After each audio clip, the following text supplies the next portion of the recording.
शहजादी के दोस्तों, कहानी गणेश चतुर्थी की। एक बार कुबेर भगवान को अपने ऊपर बहुत घमंड हो जाता है कि मेरे पास जो अपार धन संपत्ति है, मैं उसका बखान देवताओं के सामने करूं। ये विचार उनके मन में आता है और वो सभी देवताओं को अपने घर भोजन के लिए निमंत्रण देने जाते हैं। उनमें से वे सबसे पहले भोलेनाथ के यहाँ पर जाते हैं और जाकर भोलेनाथ से कहते हैं कि मेरे घर आप भोजन पर निमंत्रण पर आइए। तो भोलेनाथ उनकी मन की इच्छा को भांप लेते हैं कि कुबेर अपने धन का बखान करने के लिए हमें अपने घर बुलाना चाहता है। तो वे कहते हैं कुबेर जी से कि मेरे तो कोई ज़रूरी काम है तो मैं नहीं जा सकता, मगर मैं अपने पुत्र गणेश को ज़रूर भेजूँगा आपके यहाँ पर। तो कुबेर भगवान बोलते हैं कि ठीक है। उन्हें थोड़ा बुरा लगता है, मगर फिर वो सोचते हैं कि कोई बात नहीं, भगवान खुद नहीं आ रहे तो क्या वह अपने पुत्र गणेश को तो भेज रहे हैं, तो मैं गणेश जी महाराज को ही दिखाऊंगा तो वे आकर घर पर बताएंगे। इस तरह से वे चले जाते हैं। दूसरे दिन सभी देवी देवता उनके घर भोजन पर पधारते हैं, साथ में गणेश जी भी पधारते हैं। सभी लोग भोजन के लिए विराजमान हो जाते हैं और सब लोग भोजन करना शुरू करते हैं। गणेश जी भी भोजन करना शुरू करते हैं और वो कुछ भी डालने से पहले ही खा लेते हैं और लाओ कहते रहते हैं। मतलब इतना भोजन खा लेते हैं कि रसोइया पूरा रसोई का सारा भोजन ख़त्म हो जाता है और अंदर से खबर आती कि अब अंदर कुछ भी और भोजन नहीं है। तब कुबेर भगवान समझ जाते हैं कि शंकर भगवान ने मुझे सबक सिखाने के लिए अपने पुत्र गणेश को भेजा था। तब गणेश जी कहते हैं कि मुझे तो और भूख लगी है, मुझे और भोजन दो। तो कुबेर भगवान कहते हैं कि घर में और भोजन नहीं है। तो वे कहते हैं कोई बात नहीं, फल सब्जी फ्रूट्स मेवा जो भी है मुझे ला दो, मैं वही खा लूँगा। तो सब लोग लाकर फल सब्जियां मेवा जो भी घर में रहता है सब उनको देते जाते हैं और गणेश जी सब कुछ खा लेते हैं। फिर भी उनकी जो भूख है वो ख़त्म नहीं होती है। तब कुबेर भगवान सभी देवी देवताओं के सामने उनसे हाथ जोड़कर प्रार्थना करते हैं कि मुझे अपनी भूल का एहसास हो गया, भगवान आप क्षमा प्रदान करें और मेरे घर में और भोजन नहीं है। तो गणेश जी फिर पानी पीकर डकार ले लेते हैं और बोलते हैं कि मेरा पेट भर गया।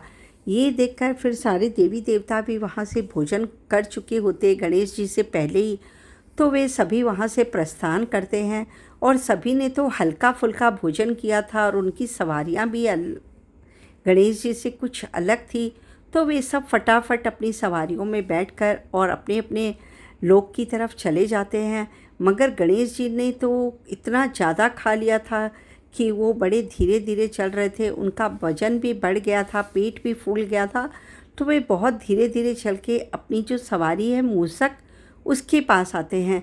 मूसक देव ऐसे ही छोटे से और गणेश जी इतने बड़े, और फिर वो इतना सारा उन्होंने भोजन कर लिया था तो जिसकी वजह से उनका भार और बढ़ गया था। तो मूसक देव उनको लेके चल नहीं पा रहे थे, बहुत धीरे धीरे चल रहे थे, मगर भार इतना ज़्यादा बढ़ गया था कि मूसक देव उसको बर्दाश्त नहीं कर पाए और वो डिसबैलेंस होकर गणेश जी उनके ऊपर से गिर गए। ये देखकर गणेश जी को गुस्सा भी आया और फिर वो अपने मूसक को संभालने लगे कि कहीं इसे चोट तो नहीं लग गई मूसक को। और वे इधर उधर भी देख रहे थे कि किसी ने मुझे भी तो गिरते हुए नहीं देख लिया। इस तरह से जब गणेश जी मूसक को सहला रहे थे तो उन्हें कोई दिखाई तो नहीं दिया, मगर ज़ोर ज़ोर से हंसने की आवाज़ आई। तो गणेश जी ने देखा कि इतनी ज़ोर से हंसने की आवाज़ किसकी आ रही है। तो देखा सामने चंद्रदेव खड़े होकर बहुत ज़ोर ज़ोर से हंस रहे हैं। ये देखकर गणेश जी को बहुत गुस्सा आता है कि ये चंद्रदेव मेरा मजाक उड़ा रहे हैं। तो वे गुस्से में आकर उन्हें श्राप दे देते हैं कि चंद्रदेव आपको अपनी चमक के ऊपर बहुत घमंड है न, बहुत नाज है, तो मैं आपको श्राप देता हूँ कि आपकी ये सारी कलाएं नष्ट हो जाएगी और आपका जो चमक है वो भी ख़त्म हो जाएगा।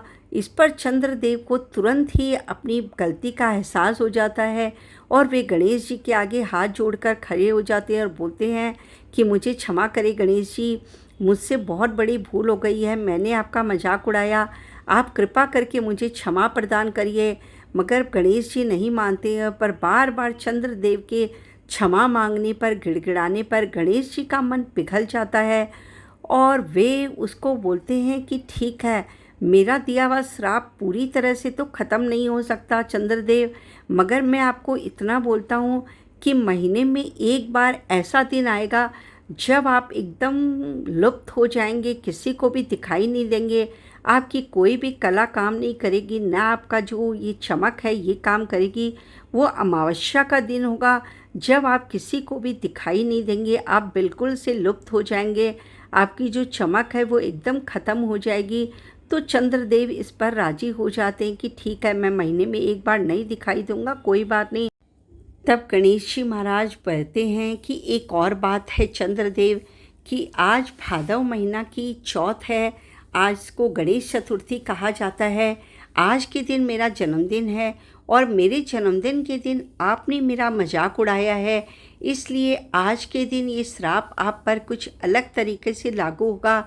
यानी आज के दिन आपका कोई अज्ञानतावश भी यदि आपके दर्शन उसने कर लिए भूल से भी, तो उस पर झूठा कलंक लगेगा और वो झूठे कलंक को भोगेगा। इस तरह का श्राप आज के दिन आप पर लागू होएगा। तो चंद्रदेव कुछ नहीं कहते हैं और चुपचाप खड़े रहते हैं, क्योंकि उन्होंने गलती की थी गणेश जी का मजाक उड़ाकर, इसलिए वे शांत होकर खड़े रहते हैं।